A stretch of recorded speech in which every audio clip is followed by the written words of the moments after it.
This podcast is solely for the attention of institutional, professional, qualified, or sophisticated investors and distributors. Hi everyone, today we're going to talk about demographics and discuss a report, World Population Prospects 2022, which has been published by the United Nations in July and which is always a big event. So this report is so rich that we could talk about it for hours, even for days, but we'll focus on the main conclusions today and we may come back on some themes in later podcasts. First, let's talk about population size. According to the report, the world population will reach 8 billion people around November 15th of this year. A remarkable thing here is that the world population is growing less and less quickly. It even increased by less than 1% in 2021, which had never happened since the start of United Nations statistics in 1950. This is due in particular to an amplification of the drop in the birth rate. In 2021, the average number of children per woman fell to 2.3 worldwide, whereas it was still 2.5 over the good part of the decade 2010 and 3.8 in 1980, for example. The median projections of the United Nations, which try to anticipate the future evolutions of fertility as well as possible, anticipate that the world population will be 8.5 billion in 2030, 9.7 billion in 2050, and 10.4 billion in 2100. But these projections are extremely sensitive to the evolution of the fertility rate. In the case of a lower than expected fertility rate, the world population would peak around 2050, slightly below 9 billion, before falling quite clearly over the second half of the century. Next, let's talk about the location of the population. In 2022, the two most populated regions of the world were in Asia, with Eastern and Southeastern Asia having 2.3 billion inhabitants, or 29% of the world's population, and Central and Southern Asia, which had 2.1 billion inhabitants, or 26% of the world's population. China and India each had just over 1.4 billion people, and India was expected to become the world's most populous country by 2023.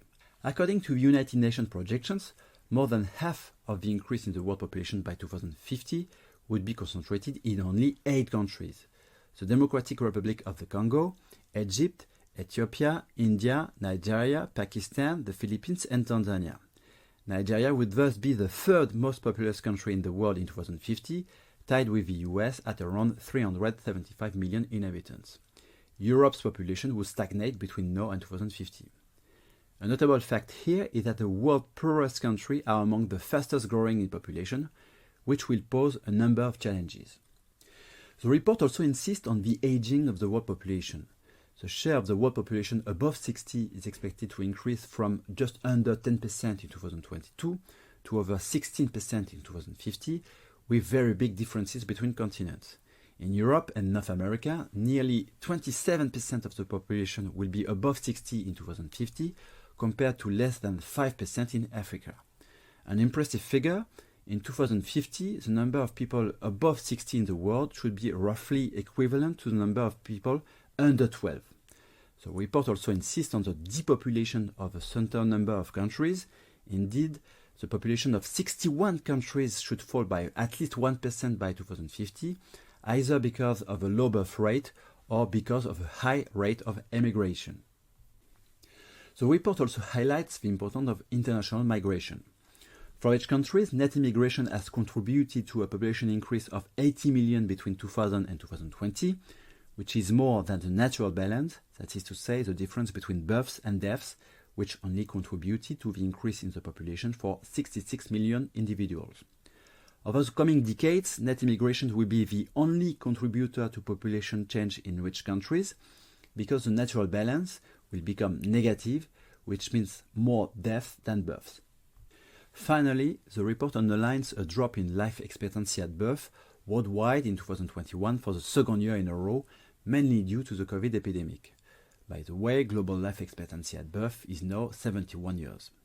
Here too, there are significant disparities between continents. Life expectancy has fallen further in Latin America and South Asia. Bolivia, Botswana, Lebanon, Mexico, and Russia lost more than 4 years of life expectancy between 2019 and 2021. On the contrary, it increased by more than 1 year between 2019 and 2021 in Australia and New Zealand, as the COVID period has led to lower mortality for other causes of death than COVID. One development in particular has caused ink to flow. Life expectancy in China has just exceeded that of the United States. It is also somewhat on demographic trends that the confrontation between the great powers is played out.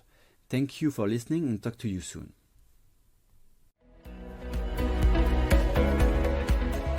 All comments and analysis reflect CPR AM views on market conditions and its evolution, according to information known at the time. As a result of the simplified nature of the information contained in this document, that information is necessarily partial and incomplete.